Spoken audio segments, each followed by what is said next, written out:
আসসালামু আলাইকুম, আমি মাহমুদ নিহাল, পড়াশোনা করতেছি বুয়েট সিএসসি ডিপার্টমেন্টে। এই ভিডিওটা মূলত এইচএসসি 25 ব্যাচের স্টুডেন্টের জন্য, যাদের সামনে টেস্ট পরীক্ষা। সো আমি মূলত এইচএসসি 25-এর স্টুডেন্টদেরকে মূলত তিনটা ভাগে ভাগ করছি আর কি। একটা ভাগ হচ্ছে যাদের সিলেবাস ধরো 80%-এর উপরে শেষ, যাদের সিলেবাস 50-80%, এটা একটা ক্যাটাগরি। আর একটা হচ্ছে যারা 50%-এর নিচে আছে, ধরো 30-40%।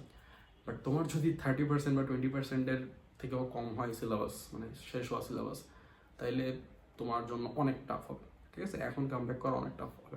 ইম্পসিবল বলতেছি না, বাট মানে আমি বলবো ইটস অলমোস্ট টু লেট। ঠিক, সো যাই হোক, ভিডিওটা শেষ পর্যন্ত দেখো, আশা করি কিছুটা হেল্প হবে। এখন আমি এই ভিডিওটাকে দুইটা ভাগে ভাগ করছি। একটা হচ্ছে টেস্ট পরীক্ষার কিভাবে অ্যাপ্রোচ করবা টেস্ট পরীক্ষা পর্যন্ত, আর একটা হচ্ছে টেস্ট পরীক্ষার পরে এইচএসসি পর্যন্ত কি কি করতে পারো। ঠিক আছে, আমি তিনটা টাইপের স্টুডেন্ট ক্যাটাগরির জন্যই আলাদা করে গাইডলাইন দেওয়ার চেষ্টা করবো। সো ফার্স্ট অফ অল শুরু করি। ঠিক আছে, এখন যাদের সিলেবাস 80% শেষ, তাদেরকে আই গেস টেস্ট পরীক্ষা কীভাবে অ্যাপ্রোচ করবো ওটা নিয়ে খুব বেশি কিছু বলার দরকার নেই। 80%-এ তুমি ইজিলি টেস্ট পরীক্ষায় মানে জিপিএ 5 নিয়ে আসতে পারবা। তো তোমাদের মেইনলি দরকার টেস্ট পরীক্ষার পরে কি করবা, বাট স্টিল দেখতে পারো, কারণ কিছু গাইডলাইন হয়তো কাজে লাগবে। এখন যাদের সিলেবাস 50-80% বা 50%-এর নিচে, তাদের ক্ষেত্রে কিছু জিনিস সিমিলার। দেখো, আমি একটা আমার টেস্ট পরীক্ষার এক্সাম্পলটা দিই। আমার সময় কিন্তু টেস্ট পরীক্ষা ছিল না, বাট টেস্ট পরীক্ষার টাইপের একটা এক্সাম ছিল আর কি। ফাইনাল মডেল টেস্টের আগে যে পরীক্ষাটা হয়, ওই পরীক্ষায় আমি জিপি 5 পেয়েছিলাম। বাট আমার মানে র্যাঙ্ক আসছিল 20 বা 25 আউট অফ 200 স্টুডেন্টস আর কি। র্যাঙ্কটা খারাপ না, বাট আমি কখনো র্যাঙ্ক ট্যাঙ্কগুলো নিয়ে চিন্তা করিনি। তো আমি বলবো হচ্ছে কলেজ এক্সামে বা টেস্ট এক্সামে র্যাঙ্ক ট্যাঙ্কগুলো নিয়ে চিন্তা করো না। অ্যাটলিস্ট যাদের সিলেবাস 80% আর কম, মানে 50% আশেপাশে, তোমরা র্যাঙ্ক নিয়ে চিন্তা করে লাভ নেই। ঠিক আছে, তোমরা মানে জিপি 5 নিয়েও চিন্তা করার দরকার নেই। তোমাদের তোমাদের যেটা চেষ্টা করার দরকার সেটা হচ্ছে একটা রিজনেবল নাম্বার আর কি। আর রিজনেবল ভাবে মানে টেস্ট পরীক্ষা পাশ করা খুব কঠিন না। আমি নিজেও 70% সিলেবাস দিয়ে কিন্তু জিপি 5 পাইছিলাম। আমার সময় অবশ্য ডিফারেন্ট 3টা সিকিউ আনসার করা লাগতো। সো আমি বলবো যে তোমার যদি 60-70% বা এরকম থাকে, তুমি রিজনেবলি টেস্ট পরীক্ষা পাশ করে যেতে পারবা। ধরো জিপি 5 না পেলেও 4.5-এর আশেপাশে নিয়ে পাশ করতে পারবা। এখন এটার জন্য কিছু জিনিস স্টেপস ফলো করা মানে করতে হবে আর কি। তো স্টেপসগুলো কি কি বলি। ফার্স্ট অফ অল হচ্ছে রিভিশন ম্যাটেরিয়াল সাজাইতে হবে। ঠিক আছে, রিভিশন ম্যাটেরিয়াল কি জিনিস? রিভিশন ম্যাটেরিয়াল হচ্ছে তুমি পরীক্ষার আগের দিন কি পড়বা, ওইটা একদম ক্রিস্টাল ক্লিয়ার থাকতে হবে তোমার মাথায়। তুমি যত ভালো স্টুডেন্ট হও, তুমি যদি পরীক্ষার আগের দিন রিভিশনটা ভালো না হয়, তোমার এক্সাম হলে পারফরমেন্স ভালো হবে না। তোমার এক্সাম হলে যদি পারফরমেন্স ভালো না হয়, তোমার কোনো দিনও এক্সাম ভালো হবে না। ঠিক আছে, মানে অবভিয়াসলি মার্কস আসবে না, স্বাভাবিক। তো এই জন্য এক্সাম হল পারফরমেন্স বুস্ট করার জন্য তোমার আগের রাতের রিভিশন ম্যাটেরিয়ালটা ক্লিয়ার থাকা লাগবে, অ্যান্ড আগের রাতে পড়াটা ভালো হইতে হবে। তো এটার জন্য রিভিশন ম্যাটেরিয়াল ক্রিয়েট করতে হবে। এখন রিভিশন ম্যাটেরিয়াল তুমি তোমার ইচ্ছা মতো ক্রিয়েট করতে পারো। আমি যেটা করতাম, আমি ইনিশিয়ালি মানে একটা চ্যাপ্টার শুরুতে তো কারো না কারো কাছে পড়ছি, রাইট? তো ওই চ্যাপ্টারটা যেখান থেকে পড়ছি ওখান থেকে কিছু জিনিস মানে লিখে রাখতাম, আর মার্ক করে রাখতাম যেটা আমার রিভিশন দিতে হবে এইচএসসি বলছি, মানে পরীক্ষার আগে বা এইচএসসির আগে ধরে রাখো, কারণ সেম জিনিস তোমার এইচএসসির আগেও রিভিশন দিতে হবে। আর কিছু জিনিস ধরো যেসব একটু অ্যাডভান্স জিনিসপাতি ছিল, ধরো অনেক ক্লাসে তো অ্যাডমিশনের জিনিসপাতিও পড়ায়, রাইট? তোমরা যারা অনলাইনে ক্লাস করছো, ওগুলো আমি মার্ক করে রাখতাম যে এগুলা এইচএসসির আগে রিভিশন না দিলেও চলবে। তো এভাবে করে, সরি একটু সর্দি লাগছে, তো এভাবে করে মার্ক করে রাখতাম, রিভিশন ম্যাটেরিয়ালটা কম্প্যাক্ট করতাম। আরেকটা জিনিস করতাম, সেটা হচ্ছে আমি আমাদের সময় ওয়ান শট ক্লাস ছিল, এখনও আছে, এখন আরও বেটার ওয়ান শট ক্লাস আছে। তো ওয়ান শট ক্লাস থেকে কিছু জিনিস মানে আমি নোট ডাউন করে রাখতাম, যেগুলো দেখতাম অনেক বেশি আসছে, ওগুলা ছোটো ছোটো করে লিখে রাখতাম। ধরো বেশিরভাগ ক্ষেত্রে থিওরিগুলো আর কি, ফিজিক্সের ক্ষেত্রে বা কেমিস্ট্রির ক্ষেত্রে কিছু থিওরি, ছোটোখাটো মানে এক লাইনের থিওরি, যেগুলো এমসিকিউতে কাজে লাগে, ওগুলো আমি ছোট্ট আরেকটা আমার নোটের পিছনে 1-2 পেজে লিখে ওটা স্ট্যাপলা করে দিতাম, যাতে ওটা পরীক্ষার আগের দিন আমি দেখে নিতে পারি আর কি। ঠিক আছে, তো এভাবে করে রিভিশন ম্যাটেরিয়ালটা গোছাবা। তুমি তোমার মতো করে আরও কিছু ইনক্লুড করতে পারো, যেটা মানে তোমার এক্সাম হলে আগে দেখে যেতেই হবে, ওগুলো যাতে গোছানো থাকে।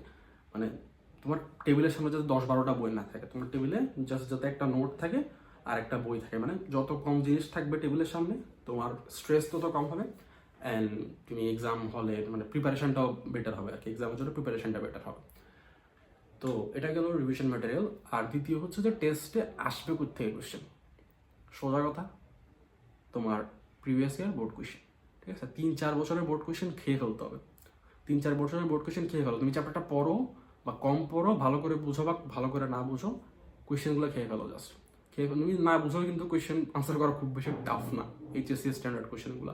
যদিও রিসেন্ট ইয়ারের কোয়েশ্চেন একটু টাফ হচ্ছে, বাট টেস্ট পরীক্ষায় কয়েকটা কলেজ বাদ দিলে, নটরডাম বা টপ ক্যাডেট কলেজগুলো বা রাজুক টাজুক এগুলো বাদ দিলে কোয়েশ্চেন তেমন একটা আহামরি হার্ড করবে না, প্রিভিয়াস ইয়ার থেকে মেরে দিবে, ঠিক আছে? প্রিভিয়াস ইয়ার বোর্ড কোয়েশ্চেন যদি করা শেষ হয়ে যায়, আরেকটা কাজ করতে পারো, এটা আমি আগেও বলছি একটা ভিডিওতে, প্রিভিয়াস ইয়ারে তোমার কলেজের কোয়েশ্চেন কালেক্ট করো। তোমার কলেজ ধরো রিনাউন্ড কলেজ না, তুমি এনডিসি বা রাজুকে পড়ো না, বাট তোমার কলেজে মানে পুরান কোয়েশ্চেন তো আছে, মানে সিনিয়রদের কাছে আছে, বা কোনো না কোনোভাবে তুমি কালেক্ট করতে পারবা, ওইটা কালেক্ট করো। ওইটা কালেক্ট করে ওগুলো দেখে যাও, ওখান থেকেও রিপিট হওয়ার ভালো একটা সম্ভাবনা আছে, ঠিক আছে? তো এইগুলো যদি করো, দেখবা তোমার মানে আহামরি কষ্ট করা লাগতেছে না, ঠিক আছে?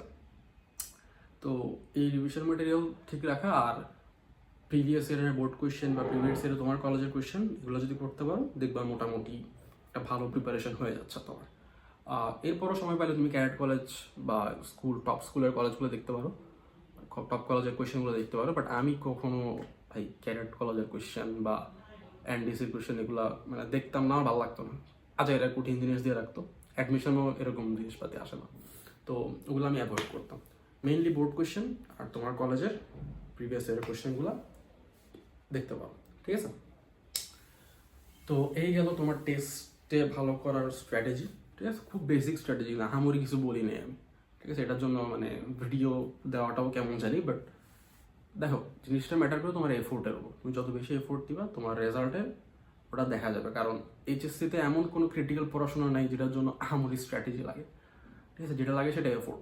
তুমি না বুঝো মুখস্থ করে চলে যাও, তুমি ভালো করতে পারবা টেস্ট এক্সামে, ঠিক আছে? আমি ফিজিক্স বা ম্যাথ, তুমি না বুঝে মুখস্থ করে চলে যাও, ভালো করতে পারবা। যদিও এটা উচিত না, বাট ইমিডিয়েট এক্সামের আগে ধরো উপায় না থাকলেও, তাদের সিলেবাস ধরো 50% নিচে, একটা চ্যাপ্টার একদমই পারো না, তুমি তোমার ফ্রেন্ড থেকে জিজ্ঞেস করে নাও যে এই চ্যাপ্টারে কোথায় কোথায় কোয়েশ্চেন আসে, বা কারো থেকে জিজ্ঞেস করে নাও কোথায় কোয়েশ্চেন আসে, ওই কোয়েশ্চেনগুলো বুঝো না বুঝো খেয়ে চলে যাও, দেখবা টেস্ট এক্সাম ভালো করতে পারতেছে। কারণ হুবহু চলে আসবে, খুব বেশি ঘুরাবে পেঁচাবে না। একটু ঘুরাইলে পেঁচাইলেও তুমি যদি পার্সিয়ালি আনসার করবে আসো, তাও তো মার্কস আছে নাকি? তো এগুলো মানে করা উচিত না, বাট এক্সামের আগে উপায় না থাকলে এমনি তুমি আগাইতে পারো, ঠিক আছে? এফোর্ট দিবা, দেখবা রেজাল্ট চলে আসবে, অ্যাটলিস্ট ফেল করবা না, ঠিক আছে? এটা কিন্তু পাস করলেই হয়, টেস্ট এক্সাম নিয়ে এত সিরিয়াস হওয়ার কিছু নেই। এখন টেস্ট এক্সাম দিলাম, ধরো টেস্ট এক্সামে ধরো পাস করলা, A+ পাইলে পাইলা, না পাইলে নাই, ডাজন্ট ম্যাটার, পাস করলেই হচ্ছে আমরা। এখন টেস্টের পরে অনেক কলেজে ধরো ফাইনাল মডেল টেস্ট হয়, দিতে পারো ওটা, আমার কলেজে হয়েছিল, আমি দিইনি। অনেকের উদ্ভাসে যে মডেল টেস্ট দিবা, অন্য কোথাও মডেল টেস্ট দিবা, একটা জিনিস করবা সবাই, তোমার সিলেবাস শেষ হোক বা না হোক, তোমার কিন্তু গ্যাপস থাকবে। অনেকের সিলেবাস শেষ হইলেও কিন্তু গ্যাপ থেকে আছে, যেমন আমি ভেক্টর পড়ছিলাম ফার্স্ট ইয়ারে, তো সেকেন্ড ইয়ারে যখন আমার মোটামুটি সিলেবাস শেষের দিকে, তখন আমি চিন্তা করলাম ফার্স্ট ইয়ারে কী আমি পড়ছি এগুলো একটু দেখি। মানে ভেক্টর পড়ছিলাম ফার্স্ট ইয়ারে, বাট ভেক্টর মানে যে মান আর দিক বোঝায়, ভেক্টর মানে যে মানে ওটাকে মানে দিকে কনভার্ট করা যায়, ওটাই আমি জানতাম না। তার মানে বুঝে দেখো আমি কি ভেক্টর পড়ছি ফার্স্ট ইয়ারে। অবভিয়াসলি ঠিক মতো পড়ি নেই, ফার্স্ট ইয়ারে ফাঁকিবাজি করছি। তো দেখা যায় ওই গ্যাপগুলো আমার ফিল আপ করতে আরও অনেক সময় লাগছে, ঠিক আছে? আমার মানে ধরো এইচএসসি স্ট্যান্ডার্ড মোটামুটি সিলেবাস শেষ হওয়ার পরে যখন আমি রিভিশন শুরু করছি, রিভিশন অনেক সময় লাগছে, কারণ অনেক গ্যাপ রয়ে গেছে, ঠিক আছে? তো 1 মাস সময় নিতে পারো, 1 বা 1.5 মাস, যতদিন সময় লাগে, জাস্ট গ্যাপ ফিল আপ করবা, ঠিক আছে? মানে টেস্টের পরে 1 মাস সময় নিয়ে গ্যাপ ফিল আপ করবা। তারপর তুমি ধরো মডেল টেস্ট দিলা, অভ্যাসে মডেল টেস্ট দিলা, বা কলেজে মডেল টেস্ট দিলা, যেখানে ইচ্ছা, তোমার ইচ্ছা মডেল টেস্টগুলো দিবা। এটা কিন্তু ওই ক্যাটাগরির মানে ধরো 40 থেকে 80% বা 30 থেকে 80% সিলেবাস যারা শেষ হয়েছে তাদের ক্যাটাগরির কথা বলতেছি। মানে মিডল ক্যাটাগরি আর লো ক্যাটাগরি দুইটা মোটামুটি সেম টাইপের স্টুডেন্ট দেখে আমি কথাগুলো ওদের জন্য জেনারেল কেসে বলতেছি। বাট যারা ভালো অবস্থানে আসো, যাদের সিলেবাস প্রায় শেষের অবস্থা, তারা 1 মাস সময় নিয়ে একটু অ্যাডমিশন প্রিপারেশন নিতে পারো। অনেক প্রি অ্যাডমিশন কোর্স ছাড়বে, ওগুলোতে ভর্তি হতে পারো, ওগুলা ক্লাস করতে পারো। রিভিশন ব্যাচে তো সবাই থাকো মোটামুটি আই গেস, তো রিভিশন ব্যাচে থাকবা। ওটা খুব বেশি যাদের সিলেবাসে তাদের জন্য খুব বেশি হেল্পফুল না রিভিশন ব্যাচ আর কি, বাট তাও থাকবা ওখানে, কারণ ওখানে অ্যাডমিশনের কিছু জিনিস দেখায়। প্রি অ্যাডমিশন প্রিপারেশনের জন্য আমার একটা ভিডিও আছে, ওটা দেখতে পারো, বাট আমি একটু ছোটো করে বলে দিই যে প্রি অ্যাডমিশনের জন্য জাস্ট উদ্ভাসের concept book and engineering chapter wise question ব্যাংকটা দেখলেই এনাফ। ঠিক আছে, আমি কোয়েশ্চেন ব্যাংকে তেমনটা দেখিনি, কনসেপ্ট বুকটাই একটু দেখছিলাম আর কি, যাতে কনসেপ্টগুলো আগের থেকে ক্লিয়ার থাকে। অ্যাডমিশনের সময় গিয়ে কনসেপ্ট দেখার সময় পাওয়া যায় না, জাস্ট প্র্যাকটিস করতে হয় আর কি। তো এটাই ছিল মোটামুটি আজকের ভিডিও। আমি কিন্তু খুব বেশি আহামরি কোনো মানে আউট অফ দ্য ওয়ার্ল্ড কোনো স্ট্র্যাটেজি বলিনি, বেসিক কথাবার্তা বলছি, এগুলোই মানতে পারলে আশা করি মানে মানে তুমি ভালো একটা রেজাল্ট করতে পারবে আর কি টেস্টে অ্যান্ড এর পরেও। ঠিক আছে, সো আমি আমি তোমাদের মেসেজ রিপ্লাই খুব বেশি দিতে পারিনি আগে, বাট এখন মোটামুটি ফ্রি আছি। সো আমি নিচে আমার আইডি লিঙ্ক দিয়ে দিব, তোমাদের কোনো কোয়েশ্চেন থাকলে অবভিয়াসলি আমাকে জানাবা, ইনবক্সে জানাবা, আমি হেল্প করার সর্বোচ্চ চেষ্টা করবো। এখন মোটামুটি ফ্রি আছি, সো সবাইকেই রিপ্লাই দেওয়ার চেষ্টা করবো আর কি। সো এটাই, বেস্ট অফ লাক, আল্লাহ হাফেজ।